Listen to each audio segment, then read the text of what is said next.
And it is great to have you with us on the starting lineup. Our number is 447-1021. Of course, preceded by the area code 417. That is for both the phone and the text. Starting lineup brought to you by Play It Again Sports, Fremont Shopping Center, Battlefield and Fremont Springfield. Great deals at Play It Again Sports. By Citizens Bank of Rogersville with two locales, one adjacent to Highland Springs and the other in Rogersville itself. By Swing Right Golf, which is at the base of Campbell Avenue, a little bit north of Nixa. Great place to get that golf swing down just exactly right. And by Marshfield Chevrolet. I-44 exit, couple of left turns, and you're on the outer road on I-44, and you're driving right into Marshfield Chevrolet. I'm Ned Reynolds, along with Scott Purrier. Art Haynes. Good morning, Arthur. Morning, guys. Ready to talk some Bears baseball? Yes, sir, always. On the line with us is the head coach of the Missouri State Baseball Bears, Joey Hawkins. Been a while since we caught up with Coach Hawkins. I think probably right after the Conference USA tournament and right before the NCAA Regional in Lawrence, Kansas. Joey, good morning. Morning, guys. How's everyone doing? We're doing great. I was going to say, how's your summer vacation going? But in college baseball, there is no summer vacation anymore, right? No, it's a pretty quick pivot after our season's done. So that Monday after regionals, the transfer portal opened. So doing a lot of work, making sure you retain your roster and then start adding to it. So it was a really busy month of June, but then, we have a little dead period for July 3rd, 4th, and 5th. So it was nice to get a little bit of downtime this weekend. Well, got lots of things to touch on with you. And one of the main ones, of course, a new pitching coach in Cale Johnson, a guy you've been familiar with in your pro career experience there earlier on, and kind of talk about him and what made you want to bring him on board. So Cale and I, he was actually the first pitching coach. When I was a player, he was the pitching coach on the first ever team I played on with the Cardinals. And then he was the pitching coach my second year as well. So I got to know him when I was a player. And then just always stayed connected. And then when I worked with the Cardinals, he was still there on staff.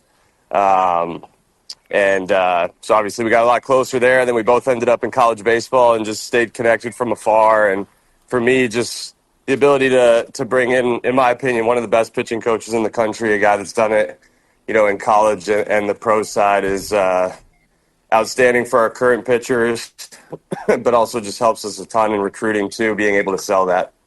Joey, you mentioned the transfer portal. Is there a shutdown date for the transfer portal in baseball? It closes the last day of June in terms of you can't get in anymore, but you can still add to your roster afterwards. So for us, we're done, assuming the draft goes how we think it should go. So we'll see here in a week where we're at. Arthur? Speaking of the draft, how are you thinking on Max Knight right now? I don't know. It's tough to say. This week you typically maybe get a little bit better read on it. He's definitely a pitcher at the next level. So I think for him, it's just deciding if he feels like he's ready to go be a pitcher full time and, take on that new path in baseball. Professional baseball,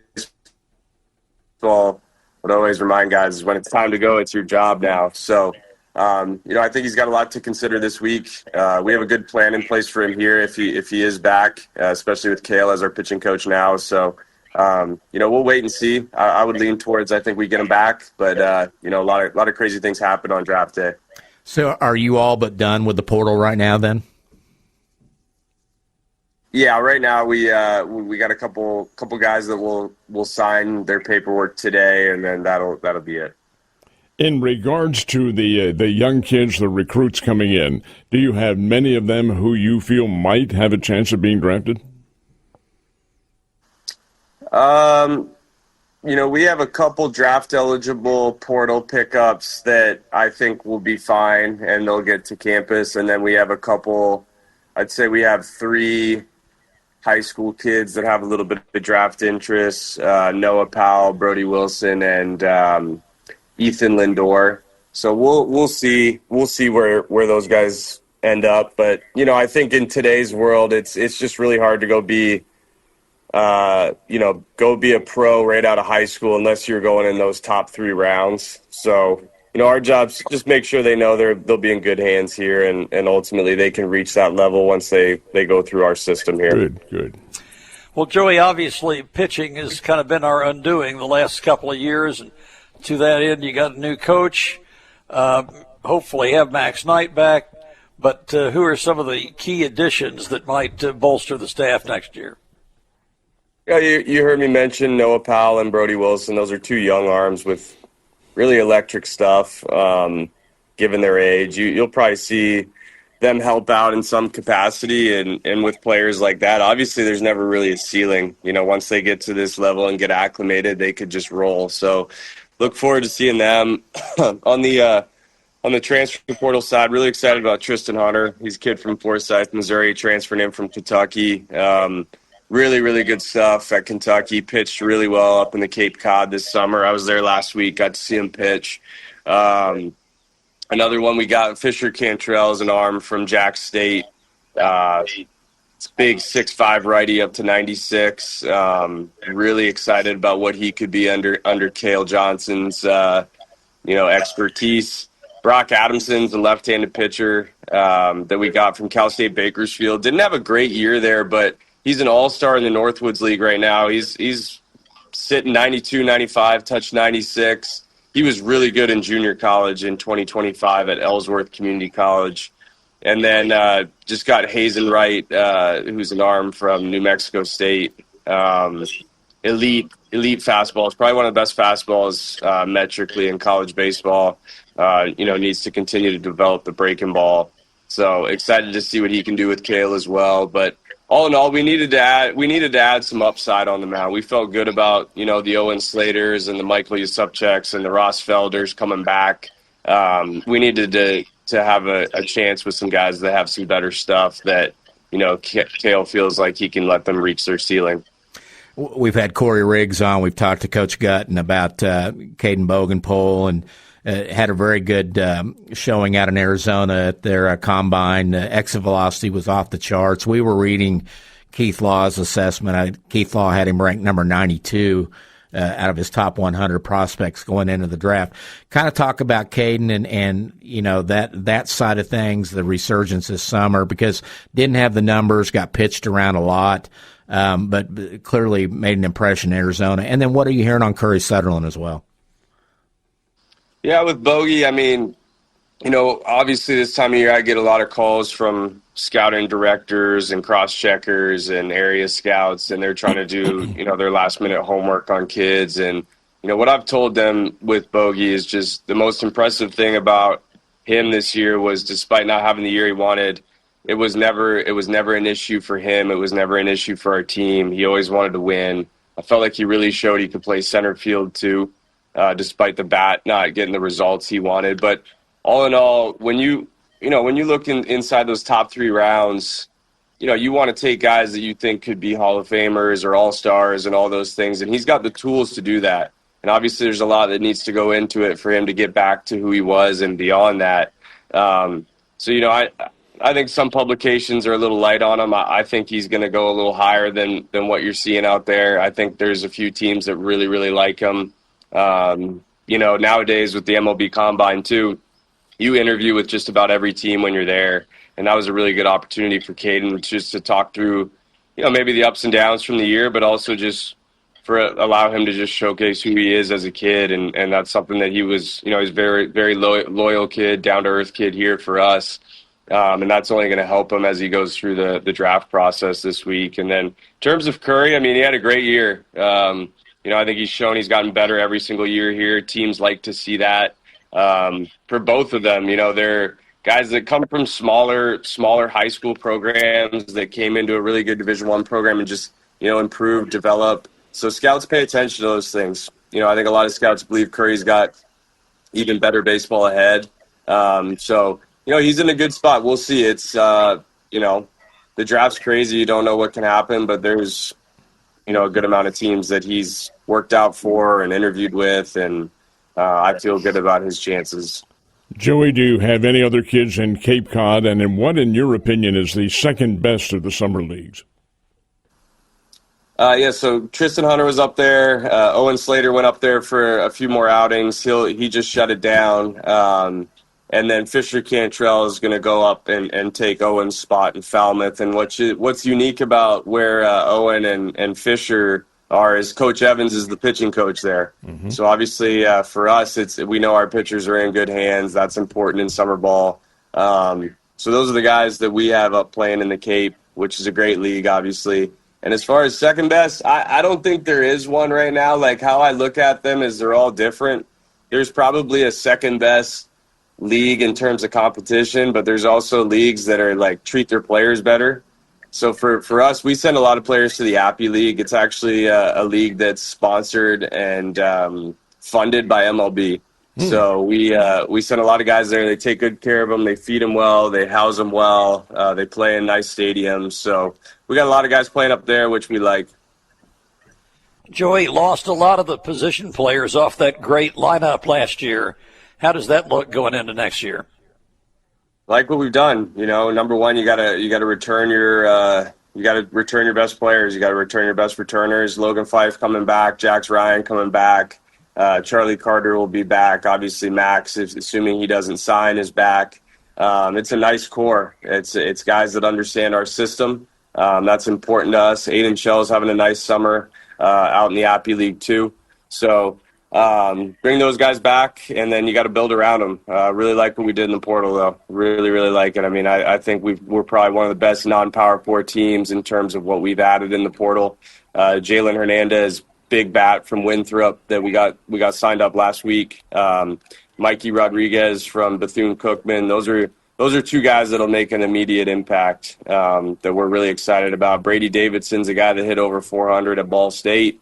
Caden Pierre has all the tools in the world that's coming here from Mizzou, and I think he's a guy that could really flourish in our system. And then added Caden Samler as well, who's a catcher from FIU. Was at the same junior college as Brock Adamson at Ellsworth, and he led junior college baseball in hit by pitches in 2025. So he's got the ability to get on base.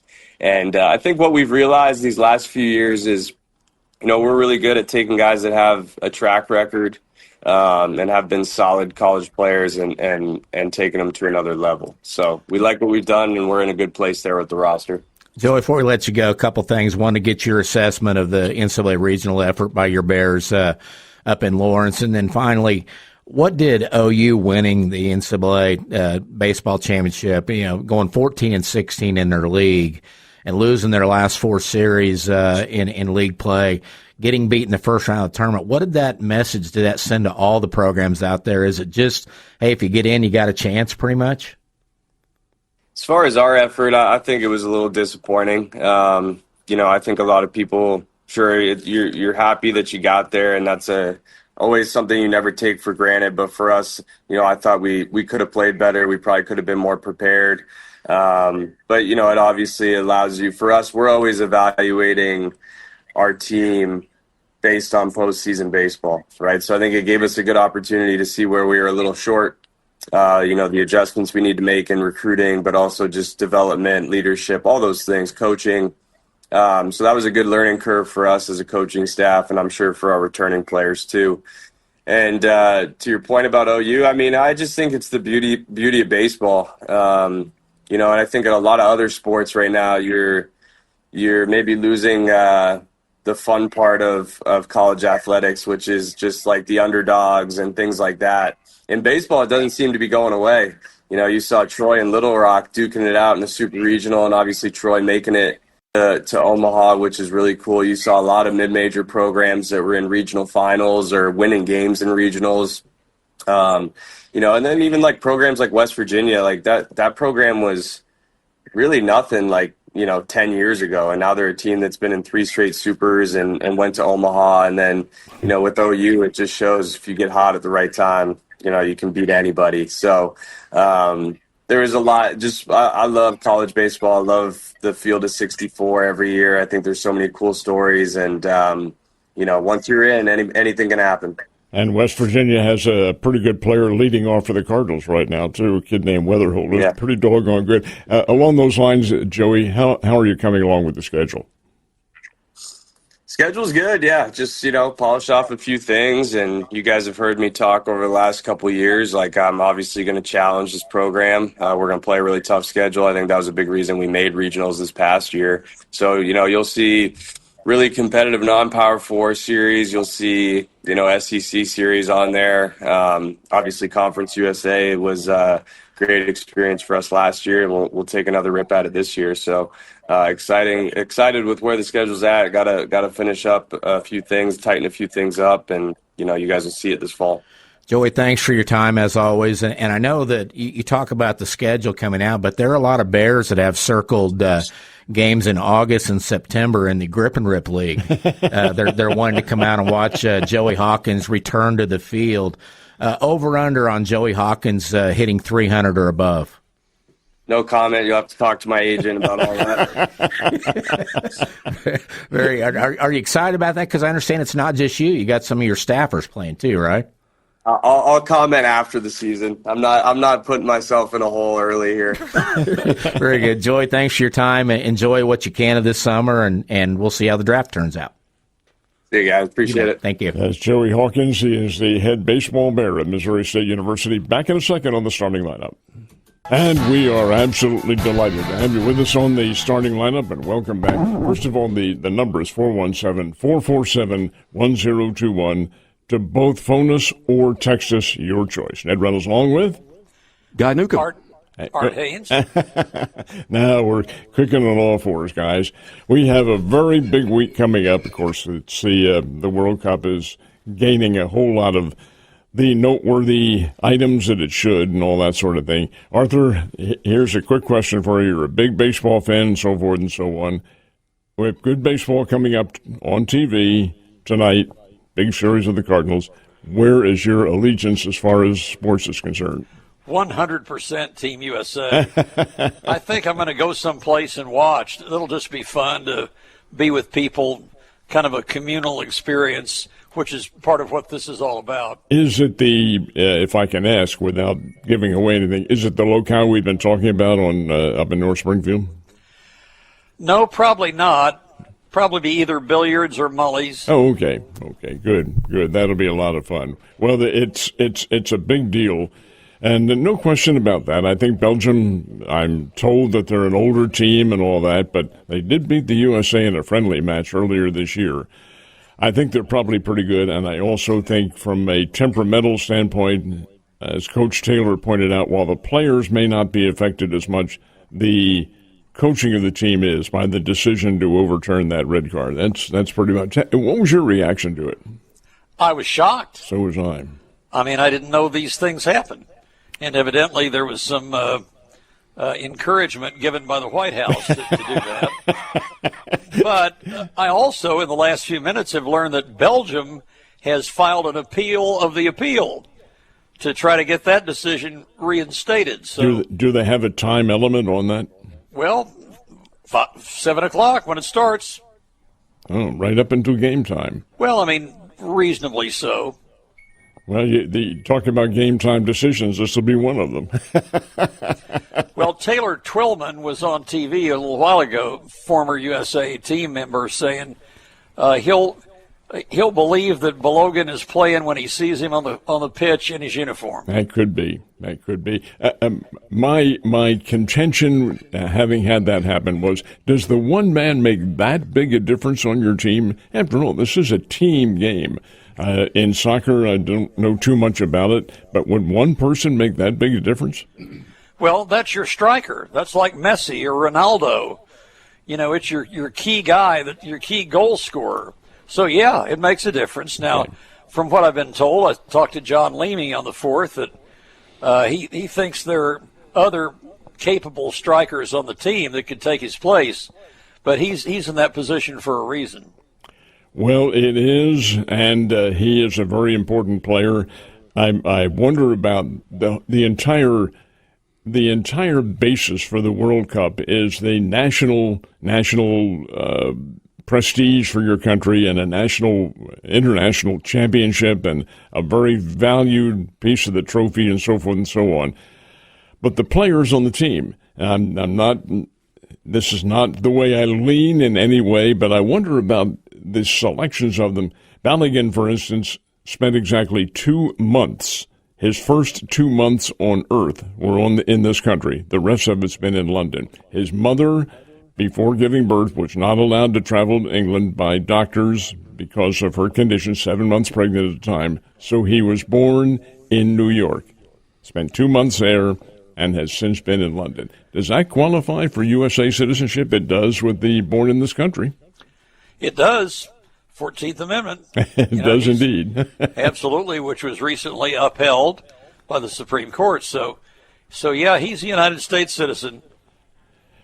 Well, that presents certainly a very interesting game coming up tonight, but not the only one, and there are others that preceded earlier in the afternoon. So I think we're in for what will really be a very intense level of competition, because you're getting down to the quarterfinal round now, folks, and this is big in World Cup competition. I noticed a ranking this morning. The USA was listed as 7th among the teams remaining in contention. France does have the number 1. France, Spain, and I've forgotten what the third one was, but maybe Portugal. Argentina.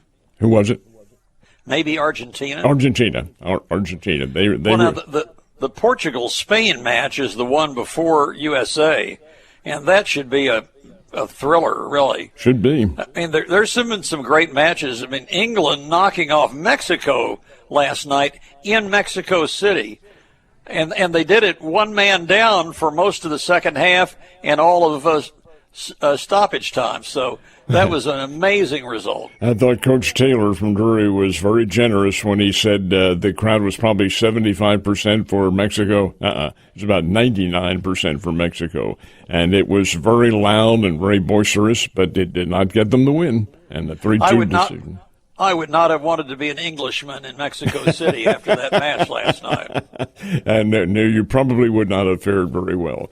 Let's turn our attention to baseball, because we do have some very interesting circumstances coming up. And I want to start with the Cardinals, because this is, in my opinion, a very pivotal series. Pivotal series, not necessarily in where things end up, but where the trading deadline comes into play. The All-Star break will be next weekend, not this coming, but next weekend. And the Cardinals have a 5-game series with the division leaders starting tonight, play the Milwaukee Brewers. What do you think happens? Where are the games? In St. Louis. Yeah.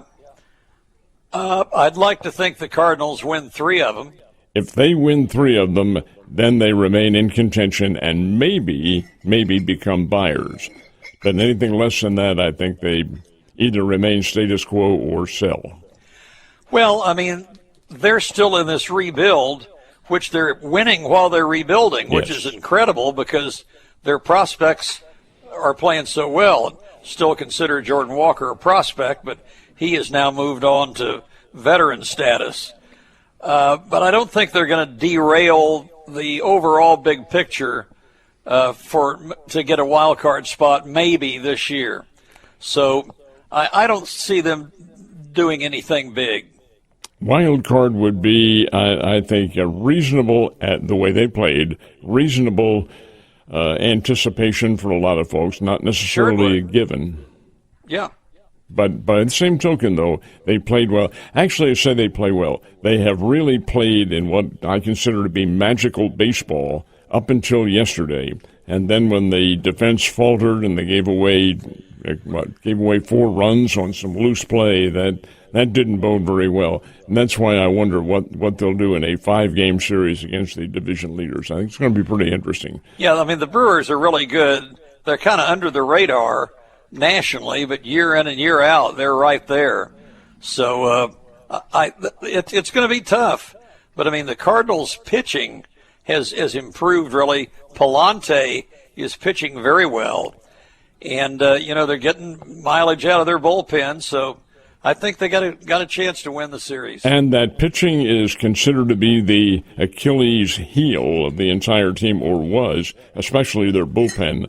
But, no, they've come on. You're right about Palante. He gets out there and kind of a quirky delivery, but he has thrown batters seemingly off their pace, and he's had some good outings, some very good outings. He certainly did against the Cubs. Was he He was a starting pitcher in that 17-1 debacle on Friday.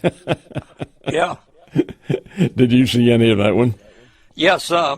That's where everything went right for the Cardinals and went wrong for the Cubbies. I mean, that was a walloping of great proportions, and coming on the heels of a Chicago 22-3 win over the San Diego Padres.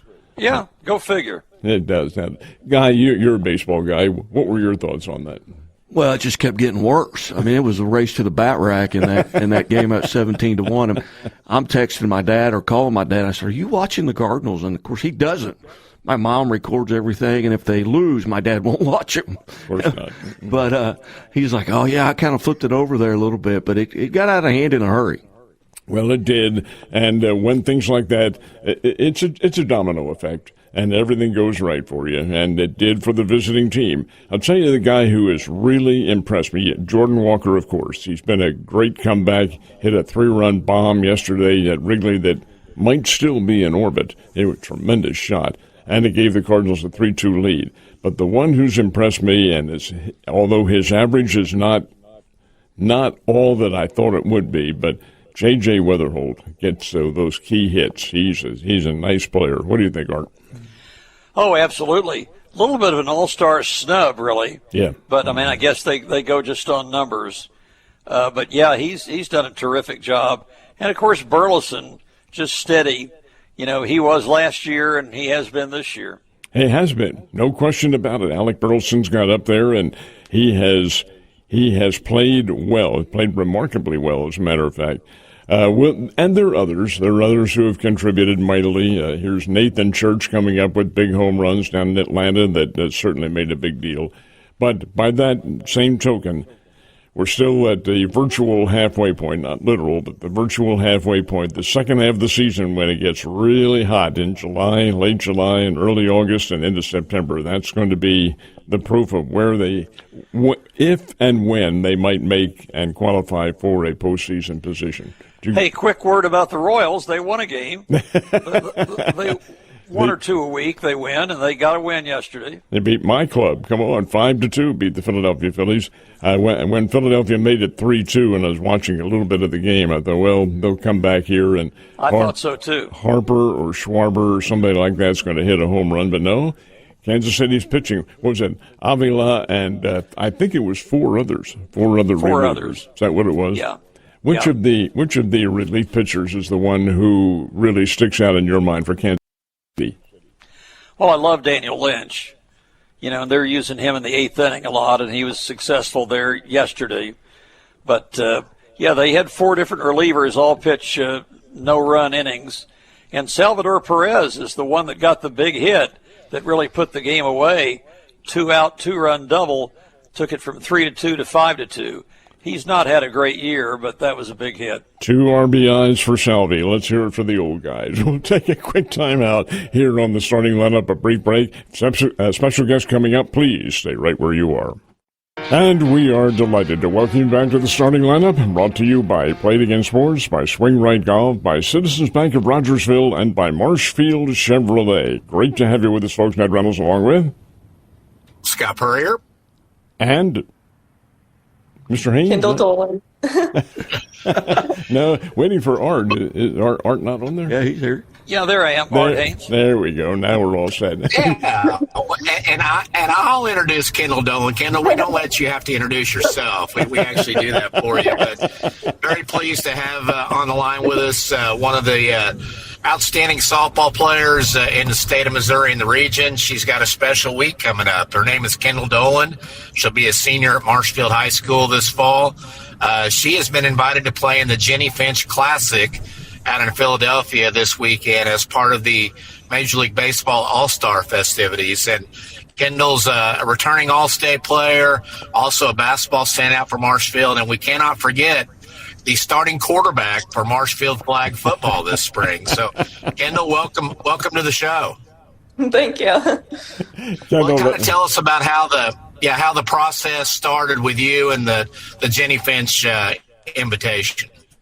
Well, so my club coach actually played for the Kansas City Royals, and so he was at the Urban Youth Academy quite a bit, and they were needing another pitcher, and so they'd already had tryouts at that point, but he gave them my name, and we went up there for a workout, and we were able to make it happen. Who is that coach, Kendyl? O.J. Roan. So he saw you pitching, and what team were you pitching for when he saw you? I was on his team, actually. And what are they named? Do they have a name for them? It's called YES, but it stands for Youth Excited About Sports. Oh, excellent. Arthur? And this plays out of the Urban Youth Academy in Kansas City? Yes. Well, so the league games are, and that's what qualifies me for this, is I have to play in, I think it's 8 league games in Kansas City, and then we will fly to Philadelphia at their Urban Youth Academy. Now, when you were chosen... Kendyl, what's the format there? I'm sorry, Ned. Go ahead, Scott. What's the format there for you in Philadelphia? So we get there, we'll have opening ceremonies, and then Friday we play, Saturday we play, Sunday will be consolation, and then Monday is championship if we make it to the championship. And you are playing where in Philadelphia, Kendyl? They're all the games are at the Urban Youth Academy there, but the championship would be at is it Pennsylvania? Citizens Bank Park, maybe? Penn College. Oh, at where? At The Penn? UPenn. the college stadium. University of Pennsylvania. Yes. You'll notice they didn't pick my alma mater to be there, did they? That hurts me down deep. Anyway, Kendyl, when you were selected for this, it was from the team for whom you were playing. Were there other individuals in the hunt for that final pitching position? I'm not sure. I'm sure there were, but not that I know of. And the only other girl I knew going into this is from that Warrensburg team, and we are the only 2 that are not locals on that team. The Warrensburg team is called what? Yes. They are That's also, there's the Yes team. Yeah. Okay, very good. Arthur? So, Kendyl, how did you get hooked up with the Yes team? My club coach actually told me about it. My other club coach out of Springfield, so my local one, told me about it, and he drove us up there, and I've been playing with them ever since.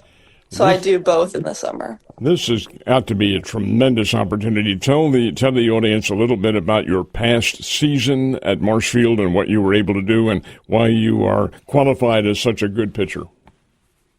So the past season, we made it past districts. We had to play the defending state champ in sectionals, and we lost in sectionals.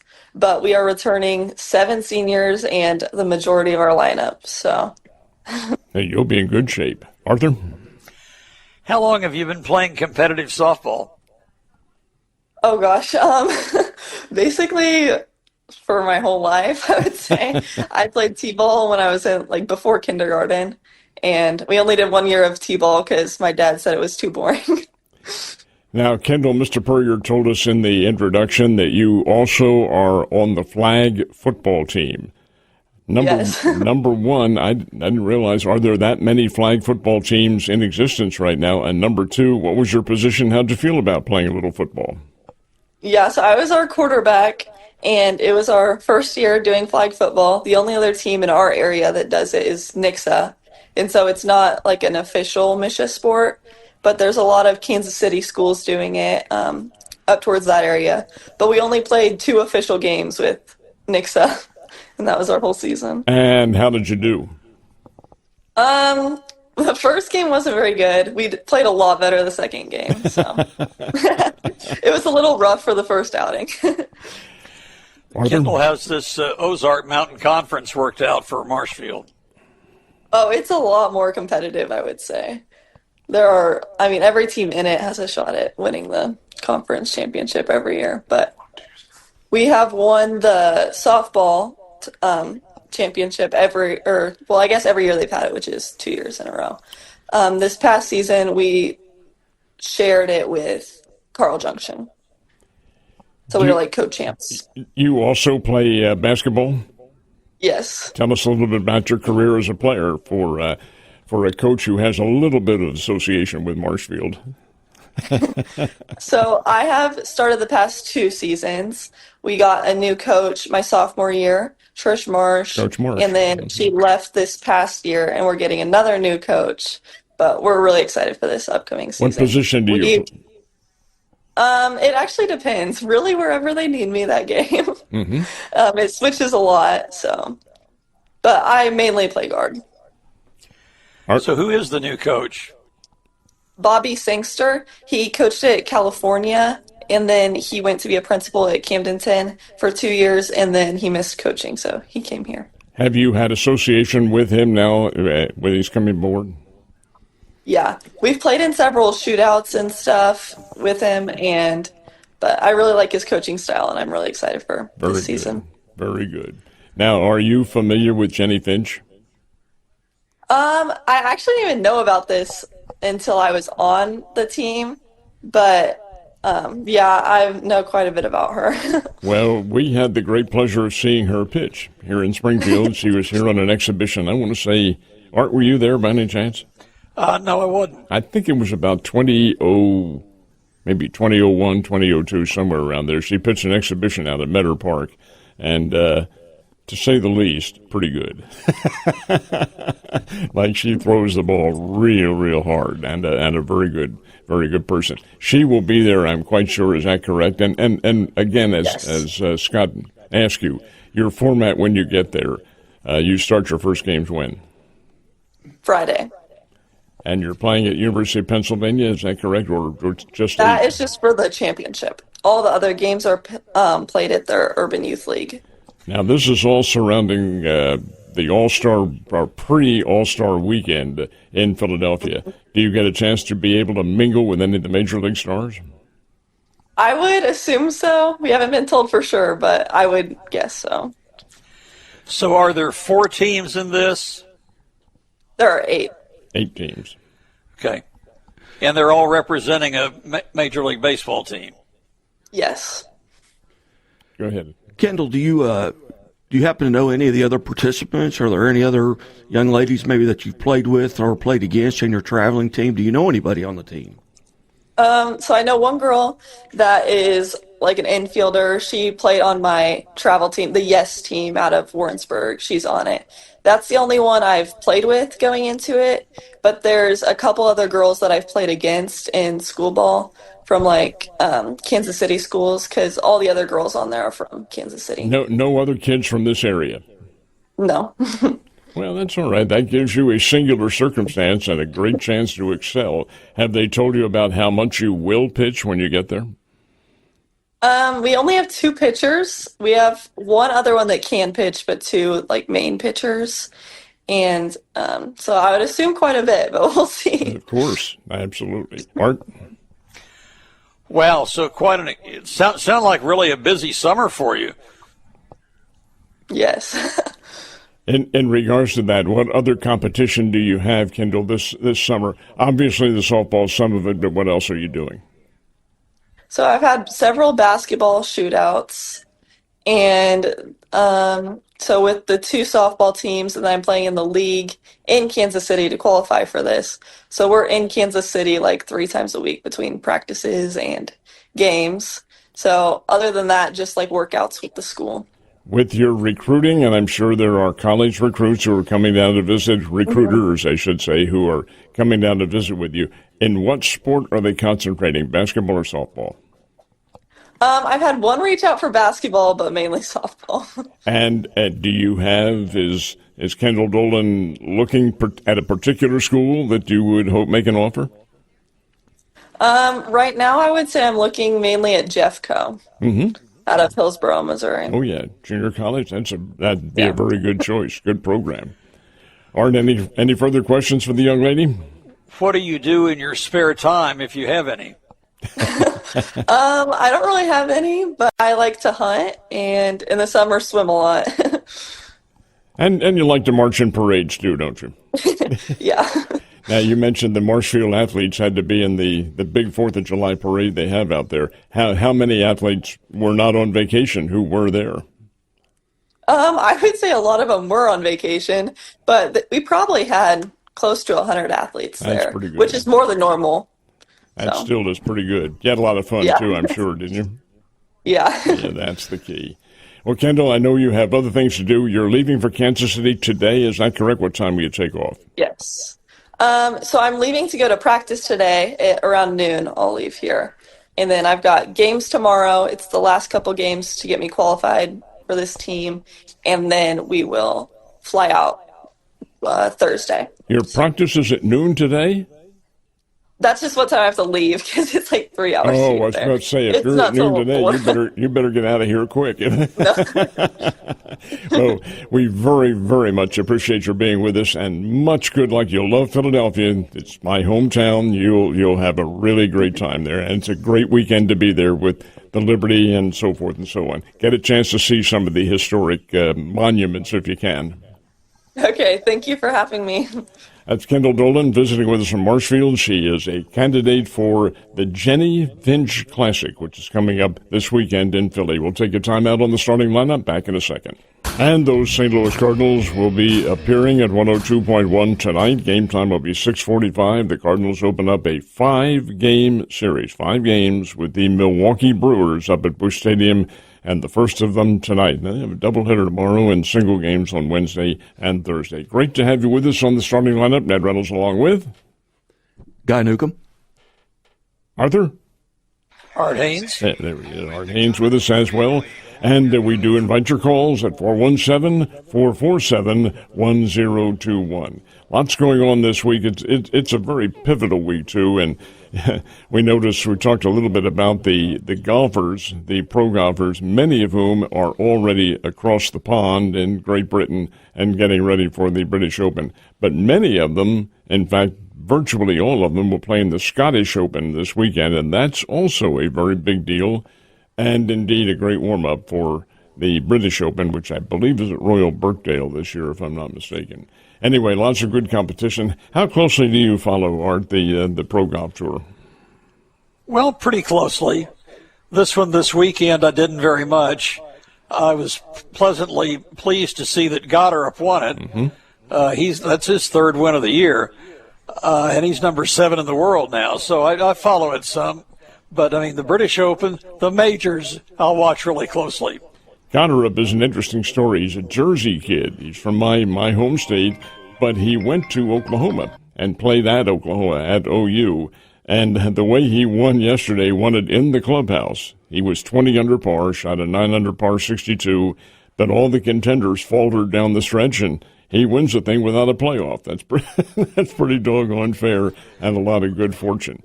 Do you have a particular individual who you follow? Well, I mean, like everybody, Scheffler. Sure. But, no, I've got several that I kind of like. I think that's probably the way with all of us, too. We have those certain individuals, but it isn't like the days when Payne played, Payne Stewart. And indeed, his allegiance in this part of the country, as you might expect, was enormous. Everybody followed his efforts on the Pro Golf Tour, and I know he was on your shows many times, and indeed a wonderful guy and a great interview. Oh, he was. I mean, he wasn't on many times, but he was on some. Oh, did you? Mm-hmm. But I did have occasion a couple of times to kind of go out with him in Springfield in a group of people, and yeah, he was really a fun guy to be around. The life of the party. Yeah, he was not above having good times at parties. I've told this story before. We were at the old Cartoons on South Glenstone, mm-hmm. and of course, Payne being Payne, this woman was hitting on him, and it was annoying Payne. So he went out to his car and got these Billy Bob teeth and put them in, and smiled at her with the Billy Bob teeth, and she went running. Is that the Jonah White product of the Billy Bob? I think so. Yeah, that's pretty. That is pretty good, and that's something he would do. He would absolutely do that. That was the guy. He had a very good sense of humor about him, and didn't take himself seriously. Did at one point, but it was a circumstance of maturity more than anything else. He would be, if he were still with us, he would be well into the senior tour by now, or the Champions Tour by now, and probably be doing very well. He's a good guy. Yeah, absolutely. and fellow SMU alum. And a Southern Methodist kid. This is broken a record. It took you a long time to get that in there. Come on, man. I saw something Sports Illustrated rated the top 5 athletes in every state. And from Missouri, they had Yogi Berra, Tom Watson, Max Scherzer, David Cohn, and Jason Tatum.